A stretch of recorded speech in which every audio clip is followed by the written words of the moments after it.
Hey guys, I'm Mel, and today I actually want to do the first video in a kind of a little bit of a series, I guess, a week-long series really. And yeah, I guess on Wednesday of this week I'm actually celebrating my Japanniversary, so the anniversary of when I moved to Japan, and it'll actually, on Wednesday, it will be 2 years since I moved here. So I was thinking it's a nice kind of a little bit of a chance to do a couple of videos just kind of sharing with you guys some of my experiences and some of the things in my life in Japan that I thought you might find a little bit interesting. So I guess it'll be my Japanniversary week. Yeah, I don't know how that's gonna go, but we'll see. So the first video I really want to do is kind of the things that I've learned since moving to Japan. And there's probably about 5 big points. I've tried to like whittle it down to 5 just to make life a little bit easier. But yeah, there's 5 really main things that I've really learned that have become really important to me since moving to Japan, and I want to share them with you guys. So yeah, I hope you guys enjoyed this. Okay guys, so first on my list of things that I've learned since moving to Japan is always do things that scare you.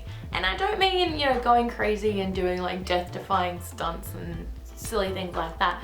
I mean just kind of challenging yourself constantly and stepping out of kind of those bounds of comfort that, you know, we tend to kind of fall into really easily. Yeah, not being in a rut, pushing yourself constantly and learning more about yourself. I've kind of found that, you know, I think before I moved over here I was perhaps I used to push myself a little bit, but I would always do it in a very controlled manner. And that's not to say I've gotten really reckless since coming over here, but I think in different little things I'm always constantly pushing myself to do things that might make me feel a little bit uncomfortable. And I've learned so much more about myself by doing this. I've learned that I'm a lot more determined, I'm a lot more stubborn, if that's possible. I'm a lot more capable than I ever thought I was. And I've only found that out, and I've only discovered that through pushing myself and putting myself in situations where I might not always be 110% comfortable. But yeah, it's been such a good and positive experience. And yeah, there's been times when it's gone a little bit wrong and, you know, things haven't worked out the way that I wanted it to. But on the whole, I think it's been kind of amazing to see that I've surprised myself, that my ability to get through situations has kind of surprised me. And that's always a nice thing when you realize that you're capable of more than you first thought you were. So yeah, definitely a big thing on the list is to always do things that scare you, do things that make you feel uncomfortable, because you will learn so much, not just about yourself, but about, you know, the country that you're in, or the culture that you're in, or the people around you. And I think they're wonderful lessons to learn in life. Okay, so point number 2 on this list is be flexible. And I don't mean like crazy yoga flexibility or anything like that. I just mean, I think in your expectations and also in your points of view and your opinions, learn to be flexible. Don't expect that things are always going to go the way that you plan them to, because I think 90% of the time they won't. And I know so many people who, like, going into situations have expected it to go a particular way, and when it hasn't, they've been just like, not just devastated, I guess, but just really disappointed, and it's kind of impacted their view of that situation, which, you know, in a way that's probably more extreme than it really needed to be, if that makes any sense.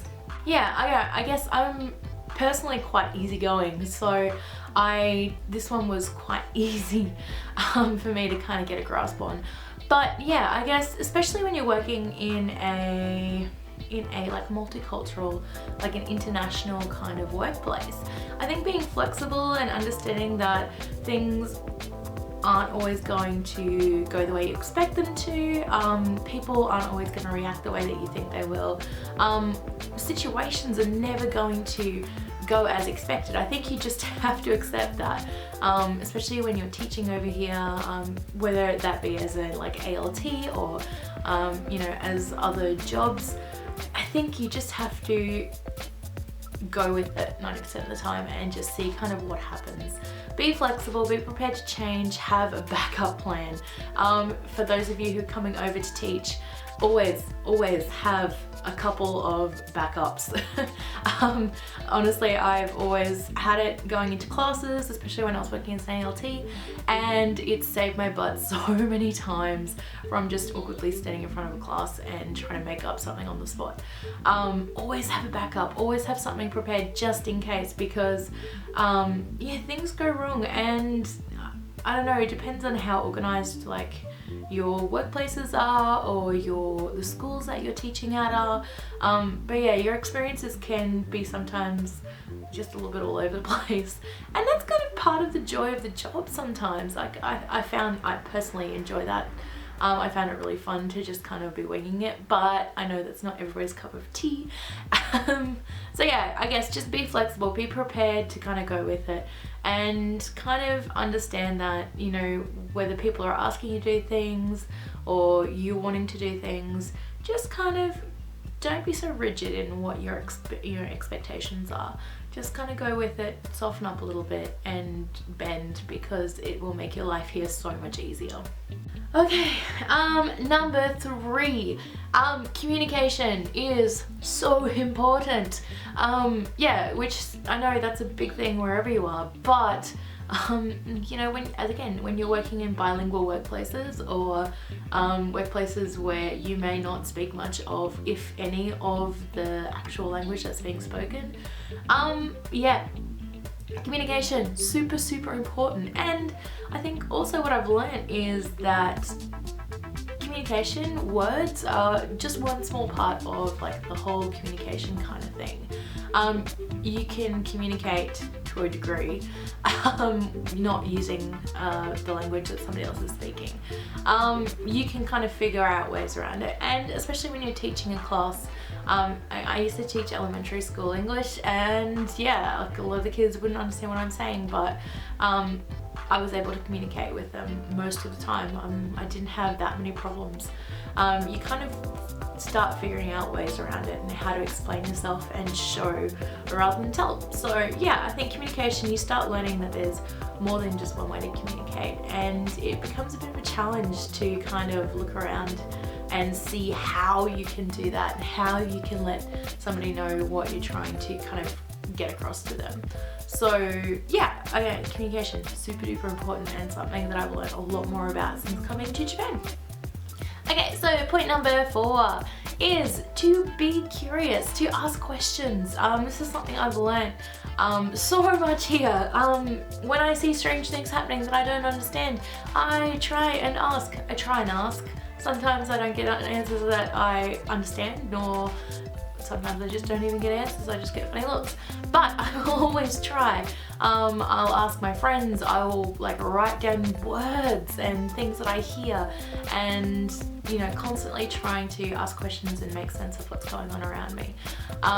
So yeah, I think that's just one of the ways that I've learned so much since coming here, is that I've always been prepared to kind of ask. And you know, also I think being curious kind of falls under that banner.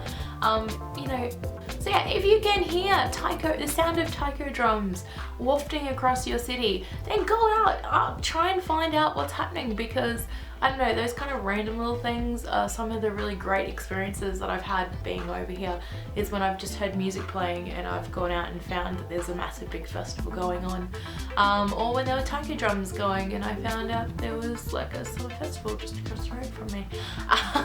But yeah, you know, just being curious and kind of, you know, following any little like clues to things that are going on really pays off a lot of the time. And yeah, that's how you learn things over here, that's how you experience things, and that's one of the best things about coming to live in a new country, and what I've loved coming to Japan and living in Japan for, is just that the experiences and the things that I've learned are just amazing and interesting and different.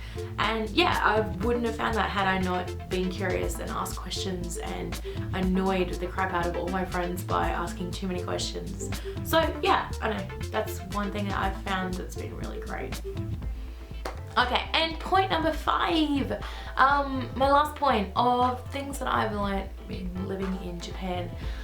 I guess the last one's a little bit different, and it could be taken a couple of ways. I guess people always have different kind of opinions on these things, but I guess one thing that I've definitely kind of started to understand, and you know, living over here, has been my first time like living overseas, and Japan was actually the first country I ever went to when I left, you know, outside of Australia.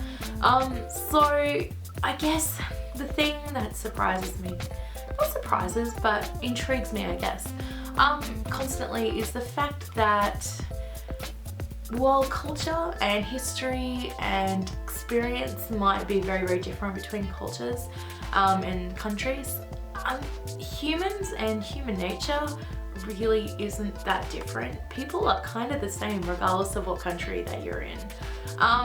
And I think this is like so evident when you hear people who have maybe only traveled to a country for a little time or haven't spent much time with people from that country, will tend to kind of work off of like the stereotypical kind of image of people from a particular country. Like, you know, you'll get a lot of the Japanese stereotypes that get bandied around.